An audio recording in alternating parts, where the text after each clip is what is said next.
నమస్తే, నా పేరు మాధురి. వైజాగ్ లోకల్ న్యూస్ వార్తలకి స్వాగతం. నీట్ పేపర్ లీక్ కు నైతిక బాధ్యత వహిస్తూ కేంద్ర విద్యాశాఖ మంత్రి ధర్మేంద్ర ప్రధాన్ తక్షణమే రాజీనామా చేయాలని సిపిఎం జిల్లా కార్యదర్శి ఎం జగ్గునాయుడు డిమాండ్ చేశారు.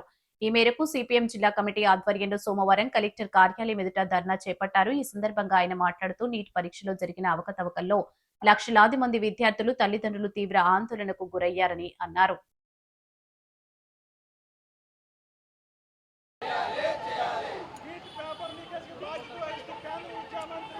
కేంద్ర విద్యాశాఖ మంత్రి ధర్మేంద్ర ప్రధాన్ రాజీనామా చేయాలి. ఎవరైతే విద్యార్థులు ప్రాణాలు కోల్పోయారో నీట్ పేపరు లీకేజ్ వల్ల వాళ్ళకి న్యాయం చేయాలి అని చెప్పి ఈరోజు దేశవ్యాప్తంగా సిపిఎం పార్టీగా పోరాడుతున్న విద్యార్థి లోకానికి మద్దతుగా ఈ ధర్నా కార్యక్రమాలు నిర్వహిస్తున్నాము. మోడీ తక్షణం స్పందించాలి. కేంద్ర విద్యాశాఖ మంత్రికి అత్యంత దగ్గర వాళ్ళే, ఆయన సన్నిహితులే ఈ పేపర్ లీకేజీలో పట్టుపడ్డారు. మరి అలాంటప్పుడు ధర్మేంద్ర ప్రధాన్ గారికి బాధ్యత ఉంటుందా లేదా? ఆయన ఎందుకు బాధ్యత వహించడు? 12 మంది చనిపోయారు, కొన్ని లక్షల కుటుంబాలు తీవ్ర మానసిక వేదనకు గురయ్యాయి, ఆర్థిక దోపిడీకి గురయ్యాయి, మొత్తం విద్యా వ్యవస్థనే సర్వనాశనం చేశారు. అలాగే సెంటర్లో నేషనల్ టెస్టింగ్ ఏజెన్సీ అని ఒక దిక్కుమాలిన వ్యవస్థను పెట్టారు. మొత్తం దానికి ఇప్పటి వరకు 73 సార్లు సిబిఎస్ఈ కానీ, లేకపోతే నీట్ కానీ, లేకపోతే సియుఈటీ కానీ, ఈ మొత్తం పరీక్షల్లో 73 సార్లు పేపర్ లీకేజీలు జరిగాయి. అయినా దానికి బాధ్యత వహించట్లేదు. వీళ్ళకి నిర్వహించడం చేత కావట్లేదు. పరీక్షల్ని ఏ విధంగా నిర్వహించాలి అన్నది వాళ్ళకి చేత కావట్లేదు. అందుకు తక్షణం ఈ చేతగాని విద్యాశాఖ మంత్రి రాజీనామా చేయాలి. పోరాడుతున్న విద్యార్థి లోకానికి అండగా సిపిఎం పార్టీ ఉంది. వాళ్ళ న్యాయమైన సమస్యలన్నింటినీ పరిష్కారం చేయాలి. 21 రోజులు నిరాహార దీక్ష చేసిన సోనం వాంగ్చుక్ని తెల్ల దుప్పట్లేసి చుట్టి అక్రమంగా ఇప్పుడు వరకు అరెస్టులు చేసేటప్పుడు ప్రజలందరికీ కనిపించేటట్టు అరెస్టులు చేసేవారు. ఇప్పుడేంటి తెల్ల దుప్పట్లు చుట్టి, అది కూడా ఆ లోపల కొడుతున్నారో లేకపోతే బలవంతంగా ఆహారం ఎక్కిస్తున్నారో ఏమీ తెలియని పరిస్థితుల్లో అత్యంత దుర్మార్గంగా అతన్ని అరెస్ట్ చేశారు. ఇప్పుడు ఆయన హాస్పిటల్లో కూడా నిరాహార దీక్ష చేస్తున్నాడు. ఆయనకు మద్దతుగా మేమున్నాము. ఆయన తక్షణం రిలీజ్ చేయాలని డిమాండ్ చేస్తున్నాము. విద్యార్థి లోకాన్ని ఇంకా ఏడిపించొద్దు అని చెప్తున్నాము. ఈరోజు పార్లమెంటరీ సమావేశాలు, ఈ సమావేశాల సందర్భంగా మోడీకి ఏమాత్రమైన దేశ ప్రజలు విద్యార్థుల పట్ల బాధ్యత ఉంటే ధర్మేంద్ర ప్రధాన్ చేత రాజీనామా చేయాలి, లేకపోతే భవిష్యత్తులో మోడీ రాజీనామా చేయాలన్న నినాదం మారుమ్రోగుతుందని హెచ్చరిస్తున్నాం. దేశవ్యాప్తంగా 800 వైద్య కళాశాలలు ఉన్నాయి. వీటిలో దాదాపు 1,30,000 అండర్ గ్రాడ్యుయేషన్ సీట్లు ఉన్నాయి. ఈ సంవత్సరం 27 లక్షల మంది విద్యార్థులు నీట్ పరీక్షలు రాశారు. అంటే ప్రతి 17 మంది విద్యార్థుల్లో ఒక్కరికి మాత్రమే సీటు వస్తుంది. కాబట్టి ఆ సీటు సాధన కోసం విద్యార్థులు వేయింబావులు కష్టపడి చదువుతున్నారు. వాళ్ళ తల్లిదండ్రులు తీవ్ర ఆవేదనతో ఉన్నారు. ఇటువంటి కీలకమైనటువంటి నీట్ పరీక్షల్ని అత్యంత జాగ్రత్తగా, ఎటువంటి అవకతవకలు లేకుండా నిర్వహించాల్సిన బాధ్యత కేంద్ర విద్యాశాఖది, కేంద్ర ప్రభుత్వానికి. కానీ దాని పూర్తి భిన్నంగా విద్యాశాఖలో కూడా అవినీతి పూర్తిగా దొప్పించి పేపర్ లీకేజ్ చేయించి ఈరోజు 12 మంది విద్యార్థుల ఆత్మహత్యలకి కారణమైంది కేంద్ర విద్యాశాఖ. కాబట్టి దీనికి నైతిక బాధ్యత వహిస్తూ కేంద్ర విద్యాశాఖ మంత్రి ధర్మేంద్ర ప్రధాన్ తక్షణమే రాజీనామా చేయాలని మేము డిమాండ్ చేస్తున్నాం. అలాగే రాజీనామా చేయకపోతే ప్రధాని నరేంద్ర మోడీ మౌనం వీడి ఆయన బర్తరఫ్ చేయాలని డిమాండ్ చేస్తున్నాం. లేకపోతే మీరు కూడా ప్రధానిగా ఉండే హక్కు కోల్పోతారని చెప్పి మీ ద్వారా చెప్పదలుచుకున్నాం. ఈ విద్యార్థులు, తల్లిదండ్రులు లక్షల మంది ఆవేదన చెందుతుంటే ఈరోజు కాక్రోచ్ జనతా పార్టీ ఆధ్వర్యంలో ఢిల్లీలో పెద్ద ఎత్తున విద్యార్థులు ఆందోళన చేస్తున్నారు. ఇతర విద్యా సంఘాలు మద్దతు తెలియజేస్తున్నాయి. సిపిఎం పార్టీ మద్దతు తెలియజేస్తూ ఉంది. సోనం వాంగ్చుక్ ఈ విద్యార్థులకు అండగా, తల్లిదండ్రులకు అండగా గత 21 రోజుల నుంచి వారు నిరవధి నిరాదేశ పూనుకుంటే ప్రభుత్వం చెప్తారు. వాళ్ళ తల్లిదండ్రులు తీవ్ర ఆవేదనతో ఉన్నారు. ఇటువంటి కీలకమైనటువంటి నీట్ పరీక్షల్ని అత్యంత జాగ్రత్తగా, ఎటువంటి అవకతవకలు లేకుండా నిర్వహించాల్సిన బాధ్యత కేంద్ర విద్యాశాఖది, కేంద్ర ప్రభుత్వానికి. కానీ దాని పూర్తి భిన్నంగా విద్యాశాఖలో కూడా అవినీతి పూర్తిగా దొప్పించి పేపర్ లీకేజ్ చేయించి ఈరోజు 12 మంది విద్యార్థుల ఆత్మహత్యలకి కారణమైంది కేంద్ర విద్యాశాఖ. కాబట్టి దీనికి నైతిక బాధ్యత వహిస్తూ కేంద్ర విద్యాశాఖ మంత్రి ధర్మేంద్ర ప్రధాన్ తక్షణమే రాజీనామా చేయాలని మేము డిమాండ్ చేస్తున్నాం. అలాగే రాజీనామా చేయకపోతే ప్రధాని నరేంద్ర మోడీ మౌనం వీడి ఆయన బర్తరఫ్ చేయాలని డిమాండ్ చేస్తున్నాం. లేకపోతే మీరు కూడా ప్రధానిగా ఉండే హక్కు కోల్పోతారని చెప్పి మీ ద్వారా చెప్పదలుచుకున్నాం. ఈ విద్యార్థులు, తల్లిదండ్రులు లక్షల మంది ఆవేదన చెందుతుంటే ఈరోజు కాక్రోచ్ జనతా పార్టీ ఆధ్వర్యంలో ఢిల్లీలో పెద్ద ఎత్తున విద్యార్థులు ఆందోళన చేస్తున్నారు. ఇతర విద్యా సంఘాలు మద్దతు తెలియజేస్తున్నాయి. సిపిఎం పార్టీ మద్దతు తెలియజేస్తూ ఉంది. సోనం వాంగ్చుక్కు ఈ విద్యార్థుల కండగా తల్లిదండ్రుల కండగా గత 21 రోజుల నుంచి వారు నిరవధి నిరాదేశం పూనుకుంటే ప్రభుత్వం అంతే దుర్మార్గంగా ఆయన్ని బలవంతంగా పోలీసులు ఉపయోగించి సైన్యాన్ని ఉపయోగించి ఒక శత్రువుని అరెస్ట్ చేసే పని పూనుకున్నారు. ఇది అత్యంత పాశవికం. సిపిఎం పార్టీ దీన్ని తీవ్రంగా ఖండిస్తూ ఉంది. తక్షణమే ఆయన రిలీజ్ చేయాలని చెప్పి మేము డిమాండ్ చేస్తున్నాం. అలాగే విద్యార్థులు చలో పార్లమెంట్ మార్చి చేపట్టారు. ఆ మార్చికి మేము పూర్తిగా సిపిఎం పార్టీ మద్దతు తెలియజేస్తా ఉన్నాం. ఇప్పటికైనా సరే నరేంద్ర మోడీ వెంటనే జోక్యం చేసుకొని తన తోటి మంత్రి ధర్మేంద్ర ప్రధాన్ చేత రాజీనామా చేయించాలి లేదా బర్తరఫ్ చేయించాలని చెప్పి మేము డిమాండ్ చేస్తున్నాం. లేని పక్షంలో ఆందోళన పెద్ద ఎత్తున ఉధృతవుతుంది. దానికి బాధ్యత కేంద్ర ప్రభుత్వం వహించవలసి ఉంటుందని చెప్పని మీ ద్వారా హెచ్చరిస్తూ ఉన్నాం. దువ్వాడ, తలారి, వాణిపాలెం, టిడ్కో గృహాల లబ్ధిదారులకు వెంటనే ఇళ్ల తాళాలు అందజేయాలని సిపిఎం జిల్లా సహాయ కార్యదర్శి కసిరెడ్డి సత్యనారాయణ డిమాండ్ చేశారు. 2017 నుంచి 19లో ప్రధానమంత్రి ఆవాస్ యోజన కింద ఎంపికైన లబ్ధిదారుల ప్రభుత్వానికి చెల్లించాల్సిన మొత్తాన్ని పూర్తిగా చెల్లించినప్పటికీ దాదాపు 10 ఏళ్లు గడిచినా ఇల్లు అప్పగించలేదని విమర్శించారు.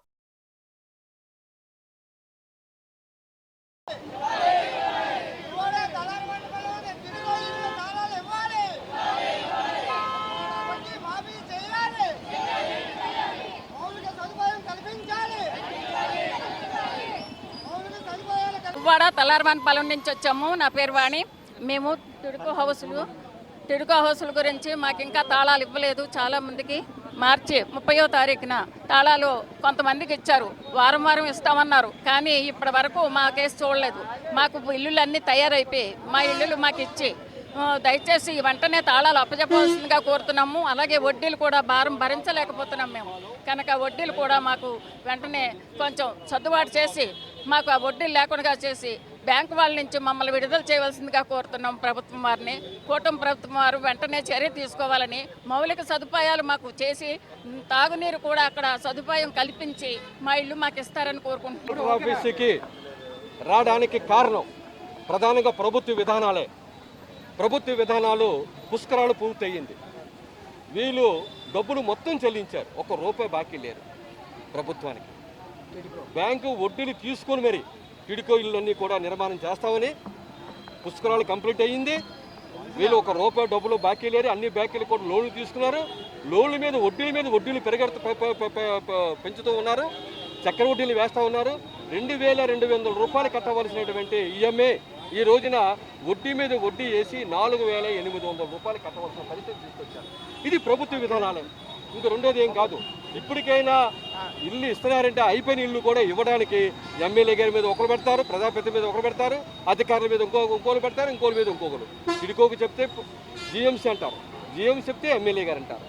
ఈ విధమైనటువంటి కాలయాపన చేస్తూ ఉన్నారు. అయిపోయిన ఇళ్ళకి మౌలిక సదుపాయాలు కూడా పూర్తిగా ఇంకా పూర్తిగా మౌలిక సదుపాయాలు కూడా కంప్లీట్ చేయాలి. రెండో పక్క ఇల్లు కంప్లీట్ అయిపోయిన ఇల్లు అందివ్వాలి. మూడోది ఏంటంటే ఏదైతే హామీలు ఇస్తున్నారో చంద్రబాబు నాయుడు గారు ఖచ్చితంగా మార్చి 30వ తారీఖున మీ అందరికి ఇల్లు అందజేస్తామని చెప్పేసి తాళాలు ఇచ్చారు. తాళాలు ఇచ్చి 3 నెలలు అయింది. 3 నెలలు ఇచ్చిన ఇప్పుడు వచ్చి ఇల్లు హ్యాండ్ ఓవర్ చేయట్లేదు. దీని మీద మా గోస చెప్పుకోవడానికి ఈరోజు కలెక్టర్ గారి దగ్గరికి వచ్చాం. కలెక్టర్ గారు ఈరోజు వస్తే స్పందించి వెంటనే ఎమ్మెల్యే గారితో మాట్లాడుతూ ఉండి వెంటనే తాళాలు ఇస్తే ఏర్పాటు చేస్తామని చెప్పేసి ఈరోజు పీడీ చెప్తున్నాం. మేము వచ్చింది గాజువాక, దువ్వాడ, తాళారవానిపాలెం, ట్రై జంక్షన్ వచ్చాం. మేము వచ్చింది ఓన్లీ కమిటీ మెంబర్లు మాత్రమే వచ్చాం. మొత్తం 48 బ్లాకులకు సంబంధించినటువంటి కమిటీ మెంబర్లు మాత్రం వచ్చాం. ఇంకా జనం రాలేదు. ఎందుకంటే కమిటీ మెంబర్కి అయితే మేము ధర్నా చేయడానికి రాలేదు. మేము వచ్చిన రిప్రజెంటేటివ్ చేయడానికి వచ్చాం. ఆ రిప్రజెంట్లో భాగంగానే ఈ రోజున మేమందరూ కూడా 48 బ్లాకులకు సంబంధించిన వాళ్ళందరూ కూడా ఇక్కడికి వచ్చాం. అలాగే ట్రై జంక్షన్ వారు ఉండిపోయినటువంటి కమిటీ మెంబర్ కూడా ఇక్కడికి రావడం జరిగింది. ఓన్లీ కమిటీ మెంబర్లు దాదాపు 80 మంది ఉన్నాం. మేము 80 మంది కమిటీ మెంబర్లు ఇక్కడికి వచ్చి మన ఈరోజు పీడీ గారిని, కలెక్టర్ గారిని కలిసి వినతి పత్రం ఇవ్వడం జరిగింది. అందరికీ రిప్రజెంటేషన్ ఇవ్వడం జరిగింది. రిప్రజెంటేషన్ ఇస్తూ ఇది తక్షణమే ఇల్లు హ్యాండ్ ఓవర్ చేయాలి, తాళాలు ఇవ్వాలని చెప్పాం. మేము తక్షణమే ఇస్తామండి. ఇప్పుడు ఎమ్మెల్యే గారి నోటీసులో పెట్టేసి మీ ప్రాబ్లమ్ని సాల్వ్ చేస్తాం మేము చెప్పాం. ఇది పుష్కరాలు కంప్లీట్ అయ్యి 2 సంవత్సరాలు అవస్థ ఉంది. ఈ రోజు వరకు కూడా మీరు ఇంత ఇబ్బంది పెట్టి వడ్డీ మీద కడుతున్నారు. ఓ పక్క నుంచి వడ్డీ మాఫీ చేస్తానని చెప్పి జీవో నెంబర్ 39 తీసుకొచ్చారు. ఆ వడ్డీ కూడా మాఫీ చేయలేదు. రెండో ప్రక్క నుంచి మొత్తం డబ్బులు కట్టించడానికి బ్యాంకుల నుంచి ఒత్తిడి వస్తుంది, లాయర్ నోటీసులు వస్తున్నాయి. ఇవన్నిట్లు కూడా తగినటువంటి మాకు పునరుద్ధరణ చేయమని చెప్పేసి పునరుద్ధరణ చేయడానికి హామీ ఇవ్వడం జరిగింది. మాకు తక్షణమే తాళాలు ఇస్తామని చెప్పారు. అలాగే వడ్డీ మాఫీ చేస్తామని చెప్పారు. వడ్డీ మాఫీ చేయడానికి కూడా హామీ ఇవ్వడం జరిగింది. దబ్బంద టిడ్కో గృహాల లబ్ధిదారుల రుణాలను ప్రభుత్వం మాఫీ చేయాలని కోరుతూ జగదాంబ జంక్షన్ నుంచి కలెక్టరేట్ వరకు భారీ ర్యాలీ నిర్వహించారు. అనంతరం కలెక్టరేట్ ఎదుట ధర్నా చేపట్టారు. సిపిఐ జిల్లా కార్యదర్శి షేక్ రెహమాన్ మాట్లాడుతూ టిడ్కో గృహాల కోసం లబ్ధిదారుల నుంచి ఇప్పటికే భారీ మొత్తాలు వసూలు చేసినప్పటికీ ఇప్పుడు రుణాలపై అధిక వడ్డీలు వసూలు చేయడం అన్యాయమన్నారు.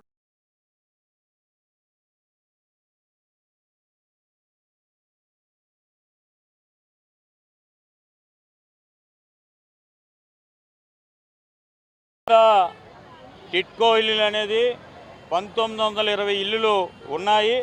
మరి దీనికి సంబంధించి కలెక్టర్ ఆఫీస్ నుంచి ఇక్కడ చూసుకుంటే 25 కిలోమీటర్ల దూరం అనేది ఉంది. ఆనాడు వీళ్ళంతా కూడా తూర్పు ఏదైతే ఉందో తూర్పు నియోజకవర్గంలో నివాసం ఉండేవారు. వీళ్ళకి సంబంధించి అప్పుడు ఎమ్మెల్యే వెలగంపూడి రామకృష్ణ బాబు గారు 25,000 నుంచి ₹1,00,000 దాకా అంటే ఎస్ఎఫ్టీ బట్టి అవి కట్టించుకున్నారు. వాళ్ళు తర్వాత దూర ప్రాంతమైన దబ్బందులోనే కేటాయించడం అనేది జరిగింది. మేము గతంలో గంటా శ్రీనివాసరావు గారికి, వెలగంపూడి రామకృష్ణ గారికి, జీవీఎంసీ కమిషనర్ గారికి, కలెక్టర్ గారికి కూడా ఇచ్చాం. అక్కడ వాటర్ సదుపాయం లేదు, మంచినీరు అసలు దొరకట్లేదు, చాలా ఇబ్బందులు ఉన్నారు. రెండోది యూజీడీ లైన్ కూడా పాడైపోయింది. ఎవరికైనా అనారోగ్యం వస్తే హాస్పిటల్కి వెళ్ళాలంటే 15 కిలోమీటర్లు వెళ్ళాలి, హాస్పిటల్ ఏర్పాటు చేయాలని. మరి అలాగే ఫోన్ ఏదైతే ఉందో ఫోన్ కూడా అక్కడ మరి కనీసం అనేది ఎవరైనా చనిపోయినా ఏ కార్యక్రమానికైనా ఫోన్ కూడా అందుబాటులో లేని పరిస్థితి అనేది ఉంది. రెండోది బ్యాంక్ రుణాలు అనేది గత గవర్నమెంట్ ఏదైతే ఉందో గత గవర్నమెంట్ ఎన్నికల ముందు వీళ్ళందరూ దబ్బందుకి సంబంధించి ఏదైతే ఉందో అప్పుడున్న అవంతి శ్రీనివాస్ గారు ఆ సెంటర్కి వెళ్ళి ఆ సెంటర్లో అప్పుడున్న చైర్మన్ కూడా టిడ్కో చైర్మన్ తీసుకెళ్ళి బ్యాంక్ రుణాలు ఇప్పించి 2 సంవత్సరాల దాకా మీరు ఎటువంటి కట్టక్కర్లేదు, 2 సంవత్సరాల తర్వాత ఈఎంఐ కట్టాలన్నారు. ఎప్పుడైతే మరి బ్యాంకు రుణాలు ఇచ్చారో అప్పటి నుంచి కూడా వీళ్ళు ముక్కుపిండి వసూలు చేస్తున్నారు. ఇప్పుడు దాకా వీళ్ళు 80,000 నుంచి 90,000 రూపాయల దాకా కూడా కట్టారు. ఈ కట్టిన డబ్బులు అనేవి కూడా మొత్తం వడ్డీ కింద పోయింది. మేము ఒకటే రాష్ట్ర ప్రభుత్వాన్ని అడుగుతున్నాం, మీరు ఆ రోజు టిడ్కో గృహాలు అనేది నిర్మాణం చేపట్టారు, వైసీపీ గవర్నమెంట్ వచ్చిన తర్వాత ఆపింది. దాన్ని మరలా మీరు ఏదైతే ఉన్నారో ఆ రుణాలు అనేది వెంటనే రద్దు చేయాలని సిపిఐగా డిమాండ్ చేస్తున్నాం. టిడ్కో గృహాలు దబ్బందులో ఉన్న వాళ్ళందరికీ కూడా మౌలిక సదుపాయాలు ఏర్పాటు చేసి రోడ్డు వేసి ఆర్టీసీ బస్సు ఏర్పాటు చేయాలని. ఈ బస్సులే సౌకర్యం లేక చాలామంది ఇప్పుడు వెళ్ళట్లేదు. 100 కుటుంబాల దాకా కూడా అక్కడ నివాసం ఉన్నాయి. ఇంకా 1800 కుటుంబాలు రోడ్డు మీద ఉన్నాయి. ఇటుపక్క ఈఎంఐ కట్టుకోలేక అటుపక్క ఇంటద్దె చెల్లించుకోలేక నానా అవస్థలు పడుతున్నారు. కాబట్టి రాష్ట్ర ప్రభుత్వంతో చర్య తీసుకొని ఈ దబ్బందు తాలూకా రుణాలను వెంటనే రద్దు చేయాలని సిపిఐగా డిమాండ్ చేస్తున్నాం. లేకపోతే అంచెలంచెలుగా ఈ పోరాటాన్ని ఉధృతం చేస్తామని ప్రభుత్వానికి హెచ్చరిస్తున్నాం. నమస్కారం అండి, నా పేరు భాను ప్రదీప్, దబ్బంద టిడ్కో సంక్షేమ సొసైటీకి ప్రెసిడెంట్ని. 2006లో తెలుగుదేశం ప్రభుత్వం 25,000 తీసుకొని టిడ్కో గృహాలు అన్ని మౌలిక వసతులతో కల్పిస్తామని చెప్పి మీరు కోరిన విధంగా మీకు కోరిన ప్లేస్లో ఇస్తామని చెప్పి 2006లో తెలుగుదేశం ప్రభుత్వం చెప్పింది. ఆనాడు ప్రభుత్వం 25,000 ప్రజల చేత కట్టించుకున్నది. ఆ తర్వాత వైసీపీ ప్రభుత్వం వచ్చింది, 25,000 వాళ్ళు కట్టించుకున్నారు. ఆ తర్వాత 2023లో లోన్ల ద్వారా లోన్లు ఇచ్చి అందరికీ ఇళ్ళు ఇచ్చారు. ప్రభుత్వం చెప్పినట్టు మాకు తగిన ప్లేస్లో కాకుండా వాళ్ళు ఇష్టం వచ్చిన ప్లేస్లో ఇచ్చారు. ఇప్పుడు దబ్బందులో 1920 ఇళ్ళు ఇచ్చారు. మౌలిక వసతులు లేవు, ఉండడానికి సరైన ప్లేస్ లేదు, వైద్యం లేదు, విద్య లేదు, అక్కడ సరైన రోడ్లు లేదు, ఎలక్ట్రిసిటీ లేదు, మంచినీరు లేదు, వాడుక నీరు లేదు. ఇప్పుడు ఇక్కడ చూస్తే ప్రజలు వెళ్ళడానికి తగిన వసతులు లేనందువల్ల అక్కడ ఈఎంఐ కట్టలేక ఇక్కడ రెంట్లు కట్టలేక ప్రజలు చాలా ఇబ్బంది పడుతున్నారు. ఇప్పుడు 2023లో మాకు లోన్లు ఇచ్చారు, దానికి 2 సంవత్సరాలు హాలిడే పీరియడ్ అని చెప్పారు. హాలిడే పీరియడ్ అని చెప్పిన తర్వాత హాలిడే పీరియడ్ పైన వడ్డీ వేసి వడ్డీ పైన వడ్డీ వేసి ఇప్పుడు దగ్గర 4 లక్షలు సుమారు, ఇంకా ఎప్పటి నుంచి కడుతున్నా సరే 4 లక్షలు కట్టాల్సి వస్తుంది. ఇప్పుడు మా ప్రజలకు ఇబ్బంది, అటు ఇంటిలో ఉండలేక ఇటు ఇల్లులు అద్దెలు కట్టలేక చాలా ఇబ్బంది పడుతున్నారు. చాలామంది ఆత్మహత్య కూడా చేసుకోవడానికి కూడా ఇదైపోతున్నారు. సో దానికోసం ప్రభుత్వం బాగా ఆలోచించాలి, మాకు తగిన న్యాయం చేయాలని కోరుతున్నాను. 2 ఏళ్ల క్రితం ఎన్నికల సమయంలో అనకాపల్లి పార్లమెంటు ప్రజలకు ఇచ్చిన హామీ మేరకు సుమారు 1500 మంది భక్తులను ప్రత్యేక రైల్లో వారణాసి అయోధ్య యాత్రకు పంపినట్టు ఎంపీ సీఎం రమేష్ చెప్పారు. కాశీ అయోధ్య ఉచిత దివ్య దర్శన యాత్రలు పేరుతో ఆదివారం అనకాపల్లి స్టేషన్ నుంచి బయలుదేరిన ప్రత్యేక రైలుకు రమేష్ దంపతులతో పాటు ఎమ్మెల్యేలు జెండా ఊపారు. అంతకుముందు రైలు బోగిలో పలువురు ప్రయాణికులతో మాట్లాడారు.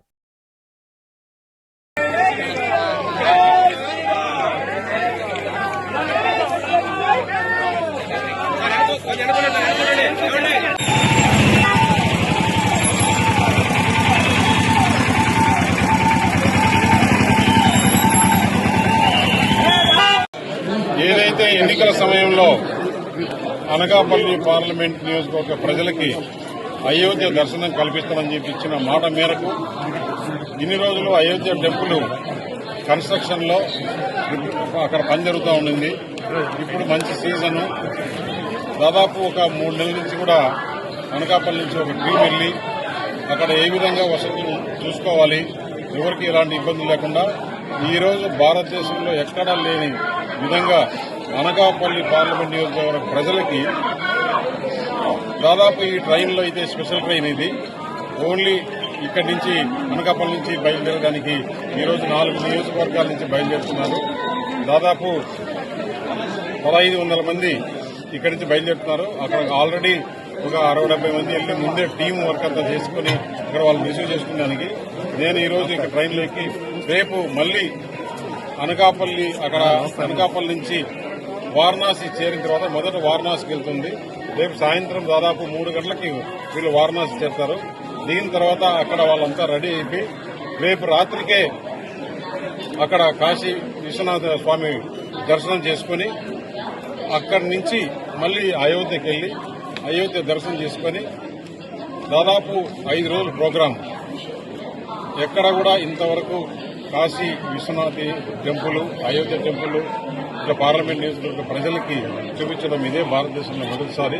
ఈరోజు మన గౌరవ పార్లమెంట్ సభ్యులు సీఎం రమేష్ గారు, మా చెల్లెమ్మ శ్రీదేవి గారు ఆధ్వర్యంలో ఒక మంచి కార్యక్రమం, బహుశా ఎప్పుడూ ఇటువంటి కార్యక్రమం మన ప్రాంతంలో ఎప్పుడూ జరగలేదు.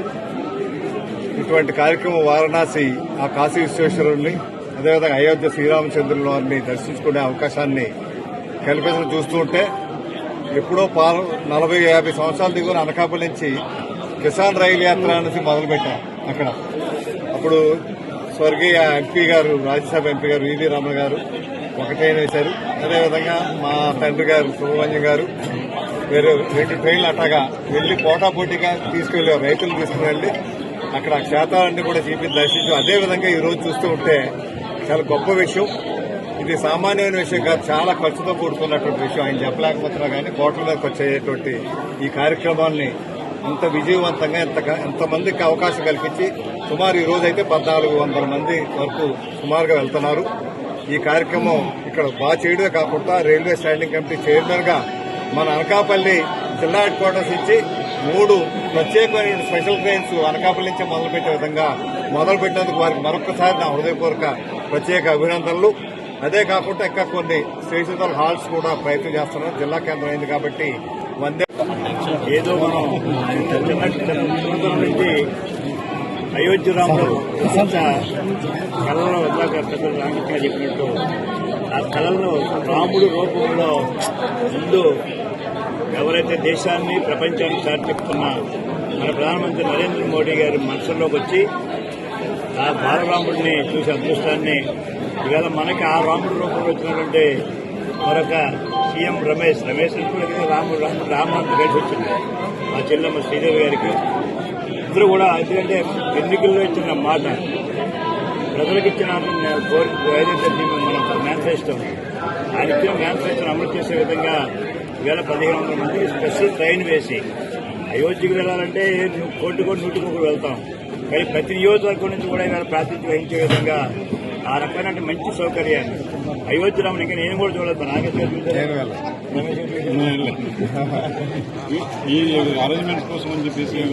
మేము మాకు కూడా దొరకని అదృష్టం కార్యకర్తలకు, మహాకూటమి కార్యకర్తలకు ఆ అదృష్టాన్ని లభింపజేసిన మా రమేష్ గారు వారి దంపతులకి ఆ రాముడు ఎల్లవేళ ఎప్పుడు విజయం పొందే నాయకుడే ఆయన, అపజయం లేని నాయకుడు. ఎక్కడికైనా విజయం సాధిస్తాడు. జీవితం అంతా విజయాలతోటే ఆ రాముడు ఆశీర్వదించాలని, ఇంకా మంచి పేరు తెచ్చుకునే విధంగా మన అనకాపల్లి జిల్లా కసింకోటలో ఆంధ్రప్రదేశ్ ఆర్యవైశ్య యువజన సంఘం ఆధ్వర్యంలో ప్రముఖ శంకర్ ఫౌండేషన్ సహకారంతో ఆదివారం నిర్వహించిన ఉచిత కంటి వైద్య శిబిరానికి విశేష స్పందన లభించింది. కసింకోట జడ్పీ ఉన్నత పాఠశాలలో ఉదయం నిర్వహించిన ఈ శిబిరంలో మొత్తం 195 మంది కంటి పరీక్షలు చేయించుకోగా వారిలో 56 మందిని ఉచిత కంటి శస్త్రచికిత్సలకు ఎంపిక చేశారు.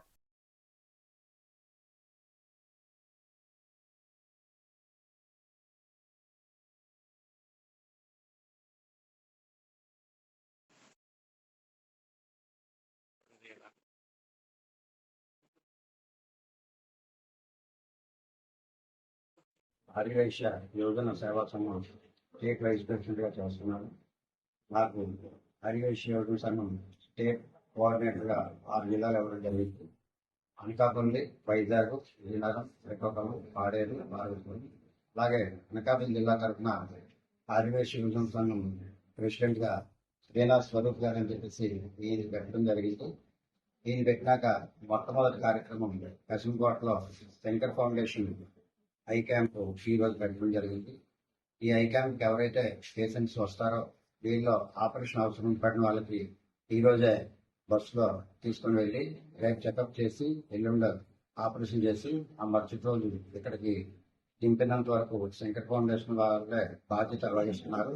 వారికి ఉదయం నమస్కారం తెలుపుకుంటున్నాను. అలాగే ఈ కసింకోటలో ఇది 4వసారి శంకర్ ఫౌండేషన్ ఐ క్యాంప్. నమస్కారం అండి. నేను అనకాపల్లి జిల్లా ఆర్యవైశ్య యువజన సంఘం ప్రెసిడెంట్ ఈ శ్రీ మాడుగుల. ఈ కార్యక్రమం కసింకోటలోని నేను ఇది 4వ సంవత్సరం చేయడం. ఈ ఐ క్యాంప్ ద్వారా ఎంతో మందికి పేదవాళ్ళకి అండదానిగా నిల్చొని ఎన్నో సేవా కార్యక్రమాలు ముందు చేయాలని నా పేరు Satyavati Lakshmi, social worker and human rights మెంబర్ని. ఈ అవకాశం ఇచ్చినందుకు ధన్యవాదాలు తెలియజేస్తున్నాం. ఎందుకంటే ఏదైనా కార్యక్రమం తలపెట్టేటప్పుడు ముందుగా మేము వాళ్ళు ఏది చేసినా కూడా ముందుగా మమ్మల్ని అడుగుతారు. అడిగినప్పుడు మా కసింకోటలో చేసి మాకు అదృష్టభాగ్యాన్ని కలగజేయమని అడుగుతాము. అండ్ అడిగిన వెంటనే కూడా శంకర్ ఫౌండేషన్ వాళ్ళు క్యాంపులు నిర్వర్తించి ఈ 4వసారి మేము అప్పుడే చేయడము. మేము అడిగిన వెంటనే మాకు సపోర్ట్ గా నుంచి శంకర్ ఫౌండేషన్ వారు ఎప్పుడు కూడా మాకు అండగా ఉన్నారు. వారి సహకారంతో కూడా మేము ఈ ప్రోగ్రామ్ సక్సెస్ చేయగలుగుతున్నాము. ఇందులో ఆపరేషన్లు జరుగుతున్నాయండి. ఆపరేషన్ జరిగిన తర్వాత 2 రోజుల తర్వాత మళ్ళీ వారే ఫ్యామిలీ వాళ్ళని తీసుకొచ్చి తీసుకుంటారు. మళ్ళీ తర్వాత చెకప్ కూడా వారే దగ్గరకు వచ్చి ఒక చోటకి వచ్చి వాళ్ళని చెకప్ తీసి మళ్ళీ వెళ్తారు.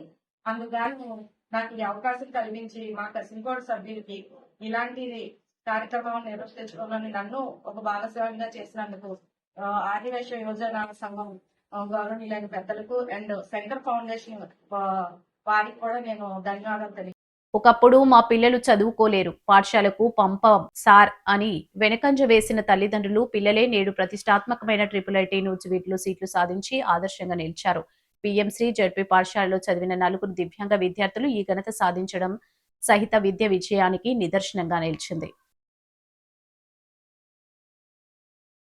108 మంది విద్యార్థులకి 105 ఫస్ట్ సారి పాస్ అవ్వడం జరిగింది. తర్వాత 2వ స్థాయిలో 3 కూడా పాస్ అయ్యి మొత్తం 108 మంది పాస్ అవ్వడం జరిగింది. ఈ 108లో 95 ఫస్ట్ క్లాసులు, 5 సెకండ్ క్లాసులు, 5 థర్డ్ క్లాసులు.